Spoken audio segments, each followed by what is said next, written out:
सकाळी सूर्य उगवतो तेव्हा सगळं जग हळूहळू जागं होतं. आकाशाला सोनेरी रंग देऊन जातो. आज पहा ना किती सुंदर, हे पहा किती सोनेरी किरणं पडलेत त्याचे. आणि आजची सकाळ जरा वेगळीच आहे.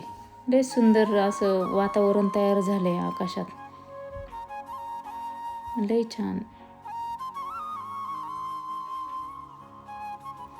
संक्रांतीचा बाजार असा असेल असं वाटलं पण नाही मला. आज मी आले होते संक्रांतीच्या बाजारात.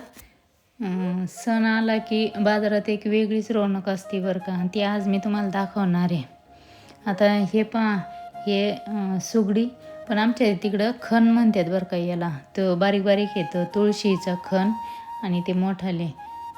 तर मी इथं बाजारात आले त्यावेळेस पाठीमागं फोन आला होता की ते बाबा दरवर्षी येतात ना घरी देऊन जातात, तर ते देऊन गेले. तर मग मी इथून नेला नाही. पण आता इथं वाण, त्या रेवड्या, हे बिब्याची फुलं होते. मी बिबा पाहिला नाही पण फुलं पाहत होते दरवेळेस. पण इथं ह्यावेळेस बिबे पण पाहिले मी. आता भोगी असते, भोगीच्या दिवशी खेंगटची भाजी करतो आपण. खेंगटासाठी ह्या भाज्या. असा पूर्ण बाजार फुलून गेला होता. आणि आज गर्दी पण भरपूर होती. पतंग होते, दोरे, म्हणजे पतंगामुळं पण असं आहे ना की मन लहान झालं होतं. आकाशात उडणारं पतंग म्हणजे ते आनंदाचं प्रतीकच ना. आणि हे असं घेताना समजायचं, असं बाजारात फिरताना लोकांशी बोलताना छान वाटत होतं. त्यांच्याही सणात आपला थोडासा वाटा आहे असं वाटत होतं. मी आता खेंगटाच्या भाजीसाठी हे सर्व घेऊन आले होते आणि बाबांनी खण दिला होता. तर खेंगटासाठी जेवढं आणि वौस्यासाठी जेवढं सामान लागतं तेवढं सगळं आणलं होतं मी आज.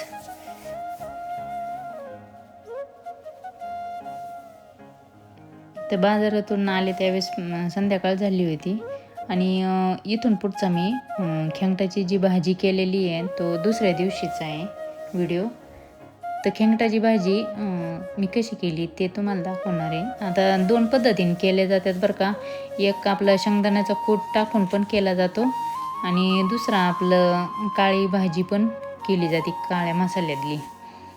तर काळ्या मसाल्यातली बाजरीची भाकर असते ना, तर चुरून खायला छान वाटते काळ्या मसाल्यातली. आणि ती कूट टाकून जरी केली शेंगदाण्याची तरी पण चवीला लई छान लागते, अप्रतिम. आणि अशी पण साध्या कुटातली आणि काळ्या मसाल्यातली दोन्ही पण छान लागते. आता इथं जेवढ्या भाज्या लागत होत्या भाजी करण्यासाठी तर तेवढ्या घेतल्यात मी. आणि तीळ वरून टाकले होते मी या भाजीला. तीळ पण छान लागतात. आणि आपण बाजरीच्या भाकरी करतो त्याला तीळ लावून भाकरी केल्या ना तर चव लई छान लागते.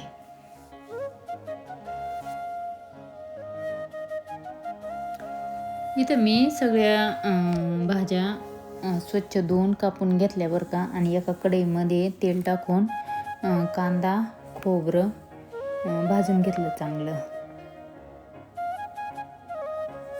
चांगलं सोनेरी होईपर्यंत मी परतून घेतलं.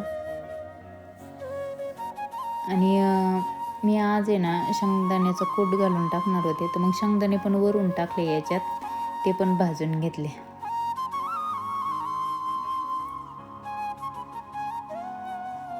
मग शेंगदाणे भाजून हे सर्व एकत्र करून आणि नंतर तीळ भाजून घेतले. आणि लसूण, अद्रक आणि हे जे सगळं सारण आहे ते सगळं मी वाटून घेतलं. मिक्सरच्या भांड्यात वाटून घेतलं.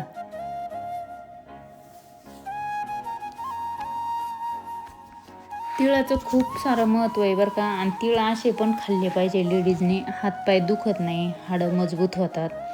आणि म्हणजे जी थंडी वाजते कमी लागते ती खाल्ल्याने.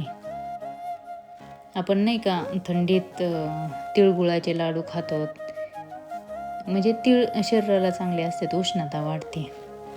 आता मी इथं ते जे वाटून घेतले शेंगदाण्याचा कूट तर तो टाकला. त्यात आपले घरातले मसाले टाकलेत. लाल तिखट, हळद, मीठ आणि ज्या भाज्या आहेत त्या टाकून घेतल्यात आणि चांगलं परतून घेतलं त्यात. आणि त्यात वरून आहे ना गरम पाणी घेतले. आणि कोणत्या भाजीला गरम पाणीच टाकायचं, थंड पाण्याने चव नाही, पण गरम पाण्याने जास्त चव येते. आणि ही भाजी पटकन होती आणि कशी करू द्या आपण, काळ्या मसाल्यात करू द्या, नाही तर मग शेंगदाण्याचा कूट घालून टाकलं तरी पण लय सुंदर चवीला लागते, अप्रतिम. आणि बाजरीच्या भाकरी वरून तीळ टाकलेत बरं का. आणि बाजरीच्या भाकरी आणि ही भाजी इतकी सुंदर लागते ना, वर्षातून एकदाच आपण करतो पण लय मस्त लागते. आणि सगळ्या भाज्या आता सगळ्याच येऊ राहिल्यात ना, सगळ्याच भाज्या भेटतात त्या टायमाला. तर अशी इथं भाजी तयार आहे. आता ह्या दिवशी ना आंघोळीच्या पाण्यात तीळ टाकण्याची पद्धत आहे आणि तीळ टाकून आंघोळ करतात. आणि हिवाळ्याच्या ऋतूमध्ये सर्व प्रकारच्या भाज्या येतात ना, मग त्यामुळे आहे ना शेताला नवीन एक बहार आलेला असतो आणि त्यामुळे थकलेल्या शेतकऱ्यास थोडासा विसावा पण भेटत असतो. आणि मग या काळात शेतकरी भोगीची भाजी, म्हणजे शेतकरीच नाही, आपण सगळेजण त्याचा आनंद घेतो, आस्वाद घेतो. भोगीची भाजी आणि तीळ लावलेल्या बाजरीच्या भाकऱ्यांचा आस्वाद घेतात.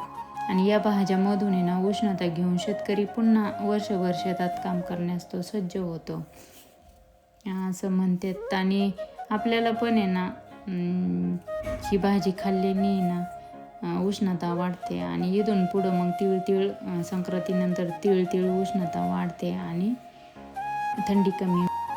हा व्हिडिओ तुम्हाला आवडला असेल तर लाईक, कमेंट, शेअर नक्की करा. आणि तुम्ही संक्रांतीची बाजार खरेदी तुम्ही कशी केली ते पण सांगा. आणि पुन्हा भेटूया सिम्पली नीतू या चॅनलमध्ये.